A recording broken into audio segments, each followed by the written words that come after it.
दोस्तों, राधे राधे, जय श्री कृष्णा। नमस्कार दोस्तों, राधे राधे, जय श्री कृष्णा। दोस्तों, स्वागत है आपका फिर से इस चैनल पर।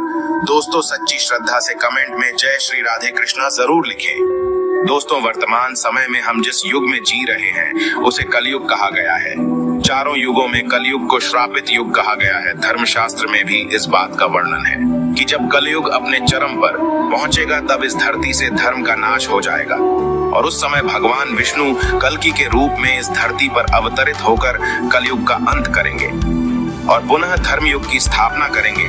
पर क्या दोस्तों, आप सभी को पता है कि भगवान श्री कृष्ण ने महाभारत काल में बता दिया था कि आने वाला समय यानी कि कलयुग कैसा होगा। इतना ही नहीं, भगवान श्री कृष्ण ने कलयुग के 5 कड़वे सत्य भी बताए थे जो आज देखने को मिल रहे हैं। वह कौन से हैं 5 कड़वे सत्य? दोस्तों, यदि आप भी जानना चाहते हैं तो इस वीडियो के एंड तक बने रहेगा। और अगर अब तक इस चैनल को सब्सक्राइब नहीं किया है तो चैनल को सब्सक्राइब करके बेल आइकन को प्रेस कर लीजिए। तो चलिए बिना टाइम वेस्ट किए शुरू करते हैं। दोस्तों, महाभारत काल में जब पांडव युद्ध क्रीड़ा में अपना सब कुछ गवा देते हैं तब उन्हें वनवास जाना पड़ता है। वनवास जाने से पहले भगवान श्री कृष्ण से मिलते हैं और कहते हैं, हे भगवान, युद्ध क्रीड़ा में सब कुछ गवा देने के बाद हम 5 भाई द्रौपदी के साथ वनवास जा रहे हैं। लेकिन जाने से पहले हम यह जानना चाहते हैं कि आने वाला युग कलयुग कैसा होगा। उस समय के मनुष्य कैसे होंगे, लोगों के विचार कैसे होंगे और मोक्ष की प्राप्ति कैसे होगी। पांडवों के मुख से ये सारी बातें सुनकर भगवान श्री कृष्ण थोड़ी देर सोच विचार करते हैं और फिर पांडवों से कहते हैं, पहले आप सभी वन जाइए और वन में जो भी आपको जो कुछ भी दिखे वह आकर मुझे बताइए, तब मैं आप सभी को इन प्रश्नों का जवाब दूंगा। अब भगवान श्री कृष्ण के कहे अनुसार 5 भाई वन में चले गए और वन में जो कुछ भी उन्हें दिखाई दिया उसे देखकर वह हैरान हो गए। उन्हें अपनी आंखों पर विश्वास नहीं हो रहा था। कुछ समय बिताने के बाद वह सभी भगवान श्री कृष्ण के पास लौटते हैं, लेकिन इस बार पांडवों के मस्तक पर सिकंदा और वे किसी उलझन में पड़े नजर आ रहे थे। जब भगवान श्री कृष्ण ने उनकी ऐसी दशा देखी तो उनसे रहा नहीं गया और भगवान श्री कृष्ण ने कहा, आप सभी किस सोच विचार में मग्न हैं, हमें बताएं। अगर संभव होगा तो हम उसका समाधान अवश्य करेंगे। भगवान श्री कृष्ण के मुख से यह बात सुनकर पांडुपुत्र युधिष्ठिर ने हाथ जोड़कर उनसे कहा कि है माधव, हमारी शंका उन दृश्यों को लेकर है जो हमने वन में देखा। उनकी कल्पना हमने कभी सपने में भी नहीं की थी। तभी भगवान श्री कृष्ण कहते हैं कि आप सभी एक एक करके मुझे विस्तार से बताइए कि आपने वन में क्या देखा। इसमें सबसे पहले युधिष्ठिर कहते हैं, हे द्वारका नरेश, हम सभी 5 भाई वन में अलग अलग दिशाओं में भ्रमण के लिए निकल गए थे। जब मैं अकेला वन में भ्रमण रहा था तब मैंने 2 सूंड वाले हाथी को देखा।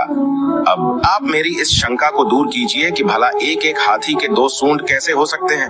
अब अर्जुन की बारी होती है। अर्जुन बताते हैं कि उन्होंने एक ऐसे पक्षी को देखा जिसके पंखों पर वेद की रचनाएं लिखी हुई थीं और वह मुर्दे का मांस खा रहा था। अर्जुन के बाद भीम बताते हैं कि उन्होंने वन में एक ऐसी गाय को देखा जिसने अपने बछड़े को जन्म के बाद चाट रही थी कि उसके शरीर से खून आने लगता है। इसे देखकर मैं हैरान रह गया कि कोई माता अपने बच्चों के साथ ऐसा कैसे कर सकती है। अब भगवान श्री कृष्ण सहदेव से पूछते हैं कि सहदेव, तुमने वन में क्या देखा? तो सहदेव ने कहा कि मैंने एक जगह बहुत से कुएं को देखा जहां हैरानी की बात यह है कि आसपास के सभी कुएं में पानी था और बीच का कुआं खाली था। बीच का कुआं गहर भी है लेकिन फिर भी उसमें पानी नहीं है। ऐसा कैसे संभव है? अब नकुल आगे बताते हैं कि वे जब वन में भ्रमण कर रहे थे तब उसने एक बड़ी चट्टान पर्वत से लुढ़कते हुए देखा। वह चट्टान कितनी ही बड़े वृक्षों और सिलावों से टकराती है लेकिन उसे कोई रोक नहीं पाता और अंत में एक छोटे से वृक्ष के स्पर्श से वह चट्टान रुक जाती है। अभी युधिष्ठिर भगवान श्री से कहते हैं कि है वासुदेव, हम भाइयों ने जो भी मन में देखा उसका सारा विस्तार आपसे बता दिया। अब आप हमारी सारी शंकाओं को दूर करते हुए हमें विस्तार से बताइए।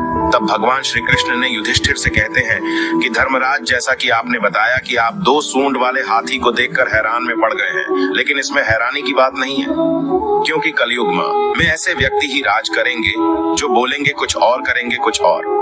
उनके मन में कुछ और, कर्म में कुछ और होगा।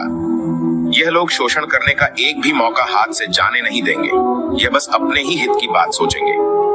अब भगवान श्री कृष्ण अर्जुन से कहते हैं कि है पांडुपुत्र अर्जुन, तुमने वन में एक ऐसे पक्षी को देखा जिसके पंख पर वेद की रचनाएं लिखी हुई थी और वह मुर्दे का मांस खा रहा था। लेकिन इसका मतलब यही है कि कलयुग में ऐसे ही लोग होंगे जो कहने को तो विद्वान ज्ञानी पुरुष कहलाएंगे, किंतु इनका आचरण राक्षसी होगा। उनके मन में यही होगा कि जल्दी किसी की मृत्यु हो और उसकी संपत्ति के मालिक खुद बन जाए। कलयुग में मनुष्य के लिए सबसे ऊपर धन और संपत्ति होगा और कुछ गिने चुने शख्स ही वास्तविक संत होंगे। इसके अलावा कलयुग में ज्यादातर इंसान अपनों को ही ठग कर आगे बढ़ने के विचार में होंगे। अर्जुन के बाद भगवान श्री कृष्ण भी हमसे कहते हैं कि हे भीम, जैसा कि आपने देखा कि एक गाय अपने बछड़े को इतना चाटती है कि उसके शरीर से खून आने लगता है, ठीक इसी तरह कलयुग का मनुष्य अपने बच्चों पर इतना प्यार लुटाएगा कि उसका विकास रुक जाएगा। एक माता की ममता अपनी औलाद की मोह माया और संसार में इस तरह बांध के रख देगी कि उसके बच्चे का जीवन नष्ट हो जाएगा। अगर किसी का बेटा घर द्वार छोड़कर साधु बन जाएगा तो उसके दर्शन को हजारों व्यक्ति जाएंगे, किंतु अपना बेटा साधु बनेगा तो वह रोएंगे, विलाप करेंगे कि मेरा बेटा गलत रास्ते पर चला गया। दोस्तों, यहाँ भगवान श्री कृष्ण जीवन की वास्तविकता को बताते हैं कि इंसान को यह समझना होगा कि तुम्हारे पुत्र तुम्हारे नहीं, अपनी पत्नियों की अमानत है और पुत्रियां अपने पतियों, और तुम्हारा यह शरीर मृत्यु की और आत्मा परमात्मा की अमानत है। भीम की जिज्ञासा को शांत करने के बाद भगवान श्री कृष्ण सहदेव को कहते हैं कि सहदेव, जैसा कि तुमने वन में देखा कि एक साथ कई कुएं थे, लेकिन सिर्फ बीच का कुआं खाली था। इसका मतलब यह है कि कल युग में धनी व्यक्ति अपनी मन की खुशी के लिए विवाह उत्सवों में धन खर्च करेंगे, लेकिन अपने आस पड़ोस किसी गरीब को देखकर उसकी मदद नहीं करेंगे, फिर चाहे वह गरीब उनका सगा ही क्यों ना हो। अपनी मौज मस्ती के लिए, खुद को खुश रखने के लिए वह शराब, कबाब और फैशन में पैसे उड़ाएंगे, लेकिन किसी के आंसू को पूछना अपना कर्तव्य नहीं समझेंगे। कलयुग में अन्न तो होगा और धनी लोग उसका उपभोग करेंगे, लेकिन गरीब व्यक्ति एक एक दाने के लिए तरसेंगे और ऐसे ही मर जाएंगे। भगवान श्री कृष्ण की यह सारी बातें सुनकर सहदेव थोड़े दुखी हो जाते हैं, लेकिन इस कटु सच के सामने वह क्या ही कर सकते थे। अब भगवान श्री कृष्ण नकुल से कहते हैं कि नकुल, जैसा कि तुमने वन में देखा कि एक बड़ी चट्टान पर्वत से लुढ़कती हुई बड़े बड़े वृक्षों और विशालकाय चट्टानों से टकराती हुई आती है, वह रुक नहीं पाती है, लेकिन एक छोटा सा वृक्ष अपने स्पर्श से ही उसे रोक देता है।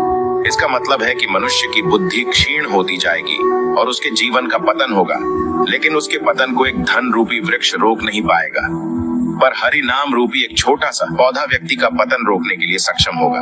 अतः कलयुग में हरि नाम ही एक मोक्ष का मार्ग होगा, अगर व्यक्ति धन का लालच छोड़कर भगवान की भक्ति में रम जाएगा। हरि नाम का जप करेगा तो निश्चय ही उसे कोई दुख तकलीफ नहीं होगा और मरने के बाद भी उसे भगवान के चरणों में जगह मिलेगी।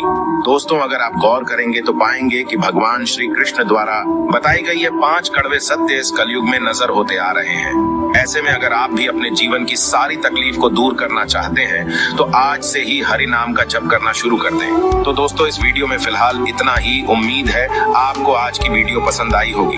अगर हाँ, तो वीडियो को लाइक करें और इस तरह की और भी जानकारी के वीडियो देखने के लिए चैनल को सब्सक्राइब कर ले। धन्यवाद।